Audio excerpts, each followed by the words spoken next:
ఇక పోలీసులు స్వర్ణకారులను వేధించడం ఆపాలన్నారు ఎమ్మెల్సీ కవిత. దొంగ బంగారం కొన్నారని స్వర్ణకారులపై అక్రమ కేసులు పెడుతున్నారని మండిపడ్డారు.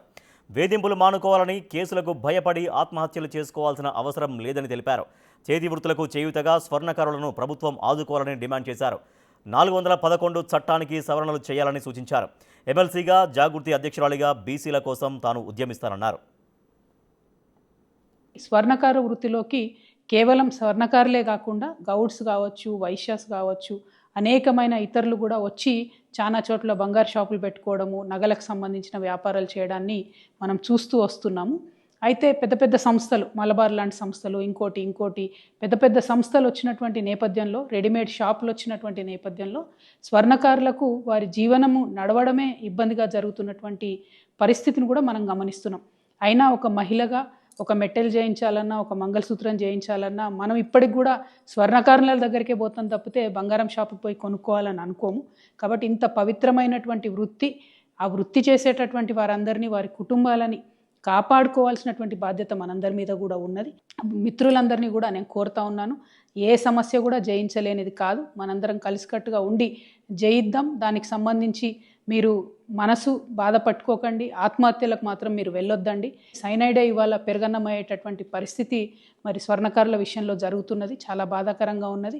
మీ అందరినీ నేను రిక్వెస్ట్ చేస్తూ ఉన్నాను. నేను ఎంపీగా ఉన్నప్పుడు మా నిజామాబాద్ జిల్లాలో ఈ యాక్ట్ 411 ఏదైతే ఉందో అది పెట్టకుండా దొంగ బంగారం కేసులో ఈ స్వర్ణకార వృత్తులు చేసేటటువంటి వాళ్ళను పోలీసులు ఇబ్బంది పెట్టకుండా నా వంతు ప్రయత్నం నేను ఆనాడు చేయడం జరిగింది. కానీ ఇవాళ ఇది రాష్ట్ర వ్యాప్తంగా చాలా పెద్ద ఎత్తున జరుగుతున్నది. ఈవెన్ ఏపీ, తెలంగాణ 2 రాష్ట్రాల్లో కూడా చాలా పెద్ద ఎత్తున ఈ సమస్య ఉన్నది. ఈ సమస్య పరిష్కారం అయ్యే విధంగా నేను ఇవాళ ఒక ఎమ్మెల్సీగా ఉన్న ఒక బాధ్యతాయుతమైనటువంటి సంస్థ జాగృతి నడుపుతున్నటువంటి వ్యక్తిగా, బీసీ ఉద్యమంలో మరి పోరాటం చేస్తున్నటువంటి ఒక వ్యక్తిగా మీ అందరికీ నేను అండగా ఈ యాక్ట్ 411 సవరించేంత వరకు కూడా పోరాటం చేస్తానని ఈ సందర్భంగా మీ అందరికీ తెలియజేస్తూ ఉన్నాను. మీరు మానసికంగా ధైర్యంగా ఉండండి.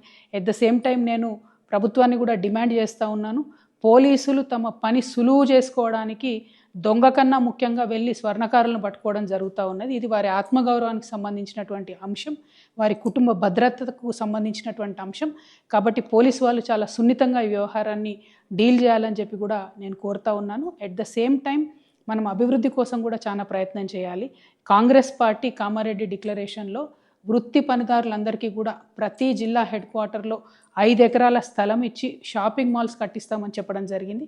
అట్లానే పర్టికులర్లీ స్వర్ణకారులకు సంబంధించి అనేకమైన స్కీమ్స్ ఇస్తామని చెప్పడం జరిగింది.